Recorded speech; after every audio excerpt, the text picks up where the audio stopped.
এটা বন্ধ করে আপনার হাতে যাতে দুটো টাকা আসে তার জন্য সেখানে শ্রমিকদের ন্যূনতম মজুরির কথা বলবে।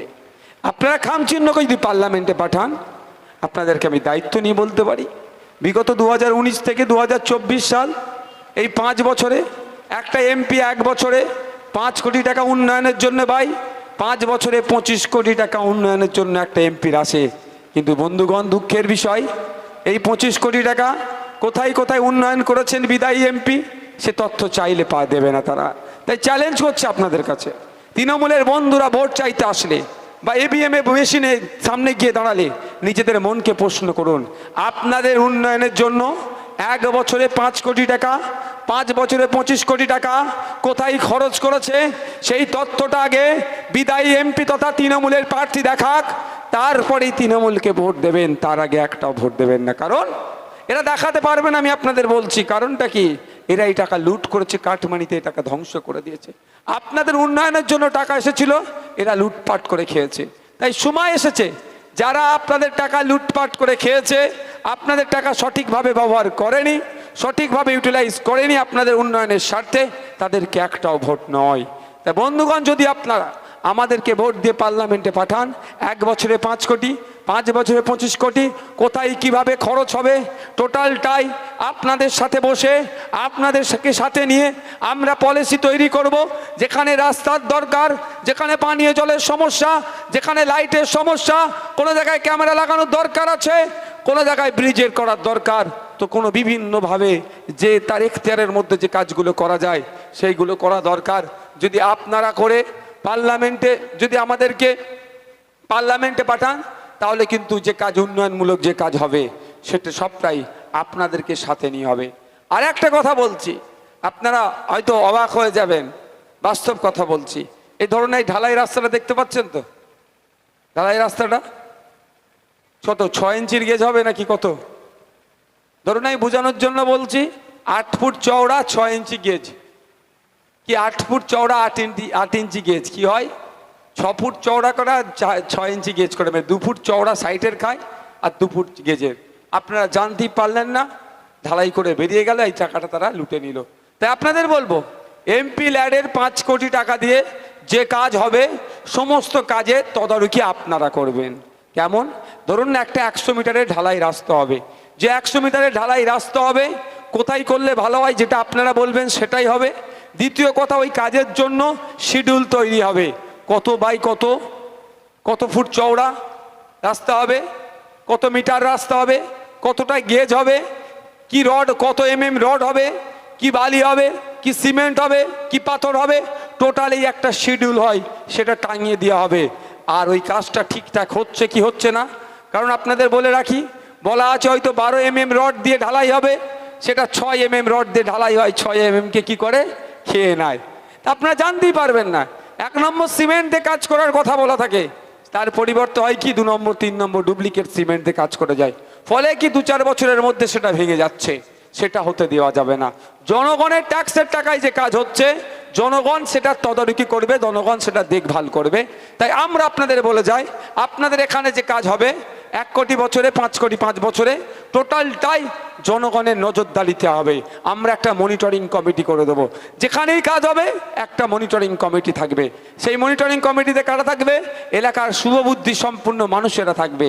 এলাকার যারা বিরোধী রাজনীতি করছে, সে CPM হতে পারে, কংগ্রেস হতে পারে, বিজেপি হতে পারে, তৃণমূল হতে পারে, সকলকে ওই কমিটিতে রাখার আমরা চেষ্টা করবো, আহ্বান করবো। আসুন আপনারা দেখুন, এখানে একটা হাইমাস লাইট হচ্ছে, 40 মিটার লাইট হবে, কিন্তু দুঃখের বিষয় হয়তো 3200 টাকা লাইটের পিস, সেগুলো 800 টাকা লাইট দিয়ে ছেড়ে দেয়। 2-4 মাস যাওয়ার পরে লাইট কেটে যায় আর ওই লাইট জ্বলে না, ওটা হতে দেওয়া যাবে না। টোটালটা কাজের কি খতিয়ান শিডিউলে দেওয়া থাকবে, সেই শিডিউল অনুযায়ী কাজটা জনগণ বুঝে নেবে, এর ব্যবস্থা আমরা করব আপনাদের জন্য। অর্থাৎ জনগণের ট্যাক্সের টাকা লুট হতে দেবো না, চুরি হতে দেবো না, জনগণ পাহারা দেবে। ওই মোদির মতো চৌকিদার নয়, মোদির মতো চৌকিদারের বাধা নয়, আমরা জনগণকে সাথে নিয়ে কাজ করব যদি আপনারা আমাদেরকে সুযোগ দেয়। বন্ধুগণ, একটা এমপির কাজ হচ্ছে পার্লামেন্টে গিয়ে যেমন 1 বছরে 5 কোটি, 5 বছরে 25 কোটির সাথে সাথে এখানকার যে সমস্যাগুলো আছে সেগুলো তুলে ধরা। যেমন আপনাদের এখানে সুন্দরবন লাগোয়া, এদিকে আপনার সন্দেশখালী, হিঙ্গলগঞ্জ, মিনাখা, বসিরহাট, বাদুড়িয়া, এই সমস্ত এলাকা নিয়ে 7টা বিধানসভা নিয়ে একটা লোকসভা।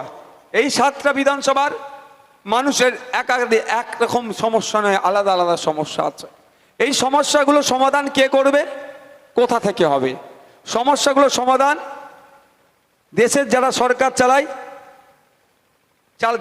সরকার চালায় তারা সমাধান করবে। আর সমস্যাগুলো কি হচ্ছে জানবে কি করে সরকার? ওই জন্যই এমপি যাবে। এমপির কাজটা কি? ওই বছরে 5 বছর ছাড়া একটা ভোট আসলো, গিয়ে ভোটটা দিয়ে দিলাম, এটা তো এমপি নয়। এটা এমপি নয় যে এমপি গিয়ে সেখানে সেলফি তুলবে, টিকটক ভিডিও করবে, এটা নয়। এমপির কাজটা হচ্ছে এই নির্বাচনী ক্ষেত্রে যে সমস্যাগুলি আছে, মানুষের যে অভাব অভিযোগগুলো আছে, সেইগুলোকে শুনে সেইগুলোকে জেনে পার্লামেন্টে উত্থাপন করবে। আর পার্লামেন্টে সরকার পক্ষ সেইগুলোকে নোট ডাউন করবে, সেই সমস্যাগুলো সমাধান করবে। আমি বসিরহাটের ক্ষেত্রে বলছি, ইছামতির ওপরে ব্রিজটা এখনো ইনকমপ্লিট, সম্পূর্ণ হলো না। এমপির কাজ কি হবে? পার্লামেন্টে গিয়ে ওখানে কনসার্ন ডিপার্টমেন্টাল মিনিস্টারকে বলা। এখানে যেমন এই নদী ভাঙনের ফলে বছরে বছরে বিঘে বিঘে জমি নষ্ট হয়ে যাচ্ছে, মানুষের ঘরবাড়ি ধ্বংস হয়ে যাচ্ছে। পার্লামেন্টে গিয়ে সেখানে বলা যে থুতু দিয়ে আটা ছানা যায় না, বালির বস্তা দিয়ে বাঁধ নির্মাণ করা যায় না, কংক্রিটের বাঁধ নির্মাণ করতে হবে, সিমেন্টের বাঁধ নির্মাণ করতে হবে, বিজ্ঞানসম্মতভাবে বাঁধ নির্মাণ করতে হবে এবং বিজ্ঞানসম্মতভাবে তার দেখভাল করতে হবে। তাহলে ওই নদী লাগোয়ার যে সমস্ত মানুষজন আছে তারা আর ক্ষতিগ্রস্ত হবে না। সরকারের কাজ কি হবে? এটা শুনে এটা সমাধান করা, এটাই সরকার। কিন্তু দুঃখের বিষয়, আমাদের কথা তো, দুর্দশার কথা তো ওখানে পৌঁছাচ্ছে না। বিগত যিনি এমপি ছিলেন টিকটক ভিডিও আর সেলফি নিতেই ব্যস্ত। আপনারা যারা তৃণমূল এখানে বন্ধুরা এসে যদি ভোট চাই, জিজ্ঞাসা করবেন সেই তৃণমূলী বন্ধুদেরকে যে বিগত 5 বছরে আমাদের বসিরহাটের এমপি পার্লামেন্টে গিয়ে বসিরহাটের মানুষের চাওয়া পাওয়া, অভাব অভিযোগ, দুর্দশার কথা বলেছে, সেই জবাবটা আগে দাও, সেই তথ্যটা আগে দাও, তারপরে নতুন করে আমাদের কাছ থেকে ভোট চাইবে। কারণ তাকে আমরা পার্লামেন্টে পাঠিয়েছিলাম। আমি কৃষক, আমার দুর্দশার কথা বলার জন্য তাকে পার্লামেন্টে পাঠিয়েছিলাম। সিএ যখন বিরোধ ছিল, বিল পাস হচ্ছিল, তার বিরোধিতা করার জন্য তাকে পার্লামেন্টে পাঠিয়েছিলাম। আমি ড্রাইভার, আমার হয়ে দুটো কথা বলার জন্য তাকে পার্লামেন্টে পাঠিয়েছিলাম। আমি সন্দেশখালীর মানুষ, নদী প্রায় ঝড়ে আমাদের ক্ষতিগ্রস্ত হয়, ক্ষতিগ্রস্তের হাত থেকে বাঁচার জন্য কংক্রিটের বাঁধ নির্মাণ করবে, এই কথা বলার জন্য আমি তাকে পার্লামেন্টে পাঠিয়েছিলাম। আমার বাড়ির ছেলেটার শিক্ষা নীতি যে নিয়ে আসছে, ন্যাশনাল এডুকেশন পলিসি, সেটাকে বন্ধ করার জন্য, যাতে প্রতিটা গরিব থেকে শুরু করে বড় লোকের ছেলেরা যারা সম সুযোগ পায়, তার আয়ে কথা বলার জন্য। কিন্তু অপদার্থ, ব্যর্থ তিনি হয়েছেন, আপনাদের হয়ে কোনো কথা বলেনি। একদিকে যেমন 5 কোটি টাকা বছরে, 25 কোটি টাকা 5 বছরে কোথায় খরচ করেছে তার তথ্য এরা দিতে পারবে না। সাথে সাথে পার্লামেন্টে গিয়ে জনগণের কটা কথা বলেছে সেই তথ্যও দিতে পারবে না এরা, কারণ না বলেই নে। তো উপরন্তু কি দেখেছি আমরা 2019 সালে তৃণমূলের নেতাদের কথাই ভরসা করে তাকে ভোট দিয়েছিলাম। বলেছিল পার্লামেন্টে গিয়ে সিএ কে আটকাবে। কিন্তু দুঃখের বিষয় বন্ধুগণ, যেটার ভয় দেখিয়ে সব থেকে বেশি ভোট আপনাদের কাছ থেকে নিয়েছে, সিএ করে নাকি দেশ থেকে তাড়িয়ে দেবে। পার্লামেন্টে যখন ভোটাভুটি হচ্ছিল, বিজেপি তখন মুখ থুবড়ে পড়তো, এই বিলকে পাস করাতে পারতো না। কিন্তু দুঃখের বিষয়, খোঁজ নিয়ে দেখুন, বিগত যিনি বিদায়ী এমপি তৃণমূলের হয়ে কন্টেস্ট করেছিল, সেই নুসরাত জাহান পার্লামেন্টে গিয়ে বিজেপির বিরুদ্ধে ভোট না দিয়ে সে ভোটদান থেকে বিরত থেকে ওখান থেকে চলে এসেছিল, বকলমে বিজেপিকে সুবিধা করেছিল। তাই আপনাদের বলবো, যে পার্টি আপনাদের সাথে প্রতারণা করেছে, যে পার্টি আপনার মূল্যবান ভোট নিয়ে আপনাকে বিজেপি সরকার বলছে দেশ থেকে নাকি তাড়িয়ে দেবার প্ল্যান করছে, বিজেপির কর্মী সমর্থকরা বলছে, তারা যেই বিভাজনের বিল পাস করিয়েছে সেই বিলের বিরোধিতা করা তো দূরের কথা, বকলমে সেই বিলকেই সমর্থন করে এসেছে এই তৃণমূলের 8টা এমপি। তাই বন্ধুগণ, সময় এসেছে ওই দ্বিতীয়বার ওই ভুলটা আর করবেন না। আপনারা যদি বেনাগরিক হতে না চান, আপনাদের ডিভোটার না করে আপনাদেরকে দেশ থেকে তাড়িয়ে দেব এই বলার সাহস না থাকে, সেই জন্য বলছি পার্লামেন্টে জনগণের কণ্ঠকে পাঠাতে হবে। পার্লামেন্টে খামচিহ্নকে পাঠান। পার্লামেন্টে খামচিহ্ন গিয়ে ঠিক বিধানসভাতে একদিকে 293টা, একদিকে নওশাদ সিদ্দিকী আলাদা আছে, সংযুক্ত মোর্চার 1 বিধায়ক, আইএসএফের 1 বিধায়কই কিন্তু পশ্চিমবাংলার বিধানসভাকে বুঝিয়ে দিচ্ছে যে একজন একজন থাকলেও কতটা লড়াই করা যায়, আটকাতে পারছে না। আপনারা যদি চান এই বসিরহাট থেকে পার্লামেন্টে যাক জনগণের জনকণ্ঠ এ খাম চিহ্ন, তাই বলবো আগামী জুন মাসের 1 তারিখে সকাল সকাল যাবেন, চুপচাপ গিয়ে খামে ছাপ দেবেন, ইভিএম মেশিনের 5 নম্বরে বোতামটা প্রেস করে খাম চিহ্নকে পার্লামেন্টে পাঠাবেন। একদিকে 542 থাকবে, আর একদিকে আমাদের আক্তার রহমান বিশ্বাস তথা খাম চিহ্ন থাকবে। ওই 542-এর উপরেই কিন্তু ভারী পড়ে যাবে।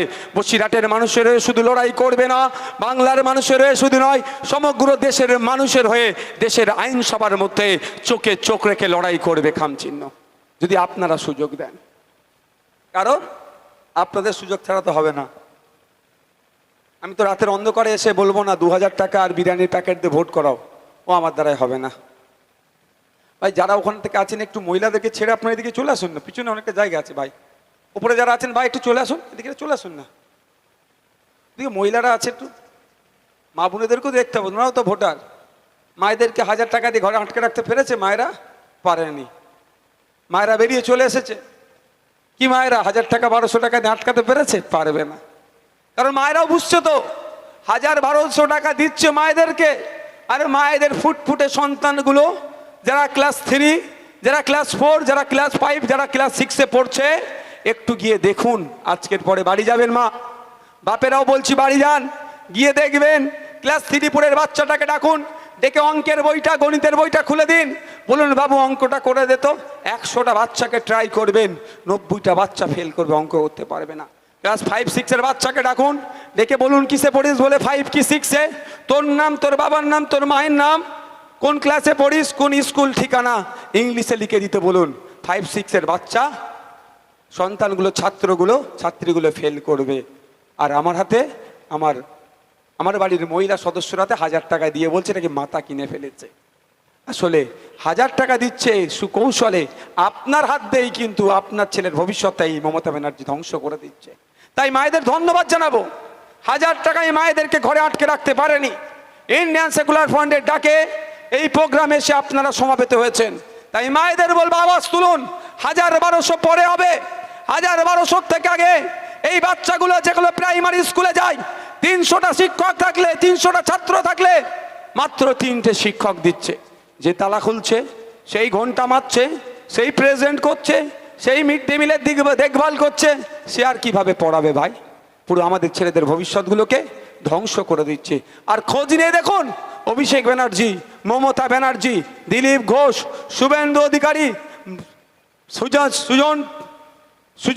সুজন বাবু থেকে চক্রবর্তী থেকে শুরু করে আপনার অধীর বাবু পর্যন্ত, এদের বাড়ির পরিবারের লোকজনগুলো সব বেসরকারি স্কুলে পড়িয়ে নেতা তৈরি হচ্ছে। আর আপনার আমার বাড়ির ছেলেগুলোকে লাঠিয়াল বানাবার জন্য, মারামারি খুনোখুনি করার যাতে বেশি করে তার জন্য এখন থেকেই শিক্ষাটা কেড়ে নিচ্ছে।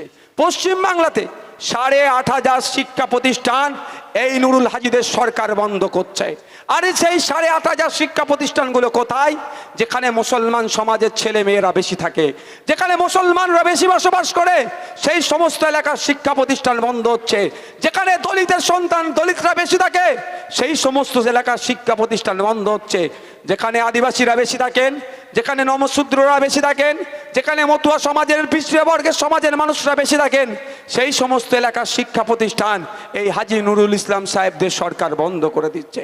তাই বলবো এদের একটা চক্রান্ত চলছে, এই জন্যই বন্ধ করছে যে শিক্ষিত হলে আপনার আমার ছেলে আর গিয়ে ভোটের জন্য মারামারি, হানাহানি, খুনোখুনি, বুথ দখল, বুথ জ্যাম এ কাজ আর করবে না। কারণ জানে মারতে গিয়ে যদি মারা যায়, আপনার আমার বাড়ির সন্তানের হাতে যদি শিক্ষা থাকে, তার যদি বই পেন খাতা থাকে, তারা কি দেখবে? মারতে গিয়েছি ওকে, অজ্ঞাতে লেগে মারা গেলে 302 ধারায় কেস খাবো, 302 ধারায় কেস খেলে কি হবে? আর জেল থেকে বাইরে বার হব না, মায়ের হাতের ভাত আর ঘরে খেতে পাওয়া যাবে না। তাহলে মারামারি হানাহানি দিকে তারা যাবে না। আর যেদিন মারামারি হানাহানি করে, তাহলে শুভেন্দু অধিকারীরা জিতবে কি করে? সুকান্ত মজুমদাররা জিতবে কি করে? দিলীপ ঘোষেরা জিতবে কি করে? অভিষেক বাবুরা জিতবে কি করে? তারা জেতার জন্য, তারা এমপি এমএলএ হওয়ার জন্য আপনার আমার ছেলেদের হাত থেকে, আপনার আমার পরিবারের সন্তানগুলোর হাত থেকে বই পেন খাতা কেড়ে নিচ্ছে।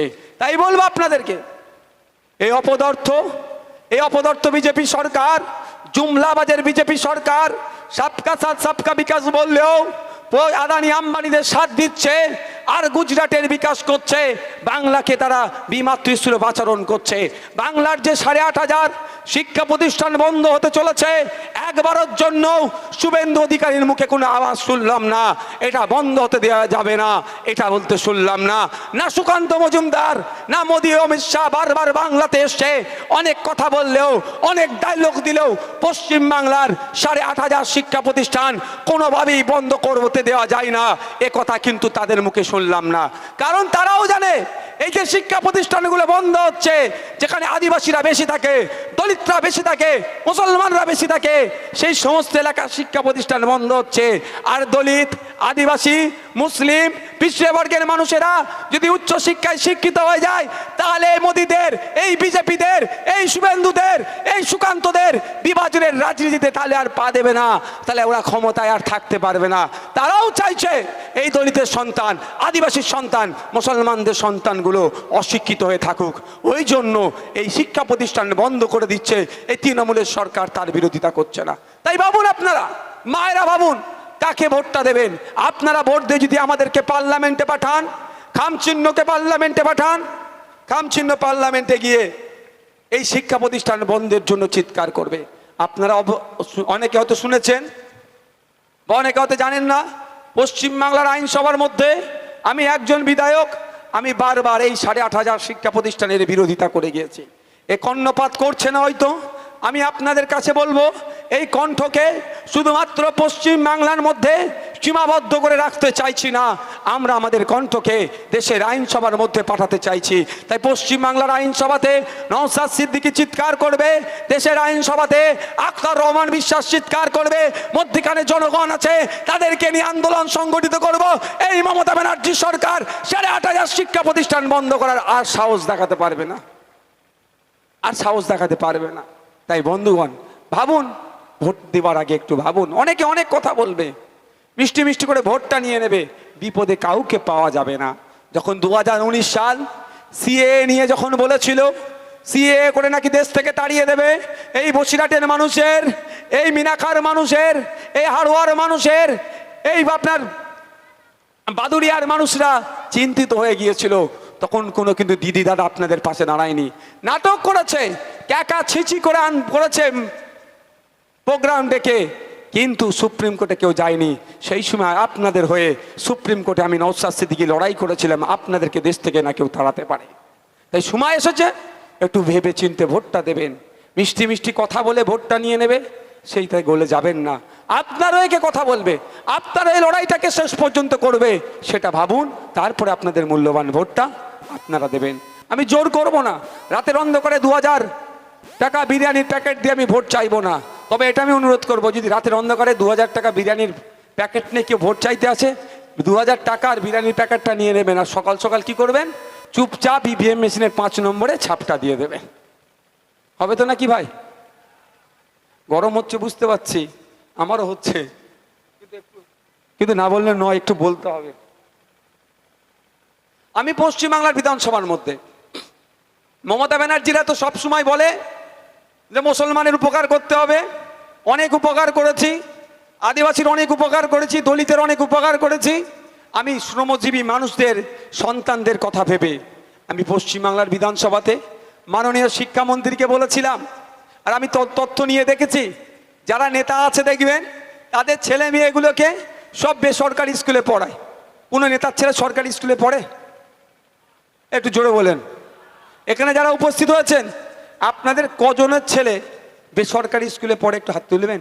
কেজি স্কুলে, মানে টাকা দিয়ে পড়াতে হয়, ইংলিশ মিডিয়ামে। তুমি ইংলিশ মিডিয়ামে পড়ো? আচ্ছা, 1-2 আর কি আছে? এতগুলোর মধ্যে 2-3 জন হাত তুলেছে সরকারি স্কুলে পড়ে না, বেসরকারি স্কুলে পড়ে। বাকি সবার, যারা এতজন এখানে আছেন, সবার ছেলে মেয়েগুলো কোথায় পড়ে? সব সরকারি স্কুলে পড়ে, primary, upper primary, high school, তাই তো? কলেজে আমি এখন যাচ্ছি না অত দূরে। তো বলুন, সবার আজকে গিয়ে কিন্তু একটু ট্রাই করে দেখবেন। কটা বাজে দেখো তো? সবাই গিয়ে একটু ট্রাই করে দেখবেন। আচ্ছা এগুলো বলছি কি খারাপ লাগছে নাকি? এইগুলোর জন্যই ভোটাভুটি। ভোটটা কেন দেবেন এটা ভাবতে হবে। আপনার সমস্যাটা দূর করার জন্যই ভোট দেওয়া। এই জন্যই আপনাদের এগুলো বলতে এসেছি। আপনার যে সমস্যা, আপনার ছেলে যে স্কুলটাতে পড়ে সেই স্কুলের টিচার নাই, টিচার কিভাবে আসবে, ওই জন্যই ভোট দেন। এইটাই আমি জন্য আপনাদের বলছি। তো সবার আজকে গিয়ে বাড়িতে গিয়ে ট্রাই করবেন, যেটা বললাম। দ্বিতীয় কথা হচ্ছে, নেতাদের ছেলেরা কি হয় সরকারি স্কুলে পড়ে? নেতাদের ছেলেরা সরকারি স্কুলে পড়ে না, বেসরকারিতে পড়ে। কেন? যে এখন নেতা তার দাদু নেতা ছিল, আর আপনি এখন আপনার দাদুকে একটু দেখুন। আপনার দাদু ওদের দাদুদের হয়ে লড়াই করেছে, মারামারি করেছে, হানাহানি করেছে, বুথ দখল করেছে, কেস খেয়েছে, কবরে গেছে, শ্মশানে গেছে, ধ্বংস হয়ে গেছে। আপনার বাবাগুলোকে দেখুন, ওদের বাবাদের হয়ে লড়াই করেছে, মারামারি করেছে, বুথ দখল করেছে, কেস খেয়েছে, কবরে গেছে, শ্মশানে গেছে, ধ্বংস হয়ে গেছে। এখন আমাদেরকে এটা করাচ্ছে। এবার আমাদের পরের প্রজন্মগুলোকে, আমাদের বাড়ির ভাইপো ভাগনা ভাইজিদেরকে, আমাদের ছেলেগুলোকেও ওদের ছেলেদের হয়ে যাতে লাঠিয়াল বাহিনী করে রাখা যায়, সেই জন্য কি করছে, শিক্ষা প্রতিষ্ঠান থেকে বন্ধ করে দিচ্ছে। তাই আপনাদের বলবো, যারা আমাদের ছেলেকে ওদের নেতা, এখন ওই নেতাদের পরের প্রজন্মের গুলোর জন্য নেতা তাদের ছেলেকে বানাবে, আর আমরা লাঠিয়াল আমাদের ছেলেগুলোকে আবার লাঠিয়াল বানাবে, তাদেরকে একটা ভোট দেবেন? তাদেরকে একটা ভোট দেওয়া যায়? একটা ভোট তাদেরকে দেওয়া যায় না। কারণ তারা সুকৌশলে আপনার ভাইপো আমার ভাগনাকে ধ্বংস করে দিতে চাইছে, শিক্ষা দিচ্ছে না। তাই বন্ধুগণ, আমি আপনাদের উদ্দেশ্যে বলবো, যদি চান সঠিকভাবে সরকার পরিচালিত হোক, আপনি আপনার অধিকার ফিরে পান, তাহলে বলবো আগামী জুন মাসের 1 তারিখে ইভিএম মেশিনের 5 নম্বরে বোতাম টিপে খামচিহ্নকে ভোট দিয়ে পার্লামেন্টে পাঠান। আপনাদের যে শিক্ষা প্রতিষ্ঠানগুলো বন্ধ হতে চলেছে এর বিরোধিতা করব। সাথে সাথে আমি আপনাদের শুধু একটা উদাহরণ দিয়ে আমি অন্য বিষয়ে যাব। উদাহরণটা এটাই, উদাহরণ নয়, বাস্তব ঘটনা আপনাদের বলি। আমি লক্ষ্য করে দেখেছি, নেতার ছেলেগুলো সব বেসরকারি স্কুলে পড়ে, আর ভোটারদের ছেলেরা সরকারি স্কুলে পড়ে। নেতাদের ছেলেগুলো কি হয়, ক্লাস 1 থেকে কম্পিউটার এডুকেশন পেয়ে যায় বেসরকারি স্কুলে, আর ভোটারদের ছেলেরা ক্লাস 5-এ হাই স্কুলে গেলেও সব স্কুলে কম্পিউটার এডুকেশন নাই। আমি ধরে নিচ্ছি তাও আছে, সব স্কুলে নাই। তর্কের খাতিরে বোঝানোর জন্য বলে দিলাম। তাহলে একটা ভোটারের ছেলে যখন ক্লাস 5-এ উঠলো, আর একটা নেতার ছেলে যখন ক্লাস 5-এ গেল, দুটো ছেলেই, ও ক্লাস 1 থেকে কম্পিউটার এডুকেশন পেয়েছে, আর আপনার ছেলে ক্লাস 5-এ যে পেতে পারে, তাহলে অলরেডি নেতার ছেলে থেকে আপনার ছেলে 4 বছর পিছিয়ে গেল তো, কম্পিউটার এডুকেশনে পিছিয়ে গেল তো নাকি? তো এই যে বৈষম্যতা দূর করা দরকার। আমি পশ্চিমবাংলার আইনসভার মধ্যে ভোটারদের ছেলেদের কথা ভেবে, ভ্যান চালকের ছেলের কথা ভেবে, ডে মজুর যারা, ডে লেবার যারা, তাদের ছেলেদের কথা ভেবে, কৃষকদের ছেলেদের কথা ভেবে, ইট ভাটা শ্রমিকের ছেলেদের কথা ভেবে, দিন আনে দিন খায় যারা, তাদের ছেলে মেয়েদের কথা ভেবে পশ্চিমবাংলার আইনসভাতে অপদার্থ মুখ্যমন্ত্রীকে, ব্যর্থ শিক্ষামন্ত্রীকে বলেছিলাম, পশ্চিম বাংলার ছেলে মেয়েদের স্বার্থে, পশ্চিম বাংলার শ্রমজীবী মানুষের পরিবারের স্বার্থে ক্লাস 1 থেকে আমাদের এই গরিবের বাচ্চাগুলোকে কম্পিউটার এডুকেশন দিতে হবে।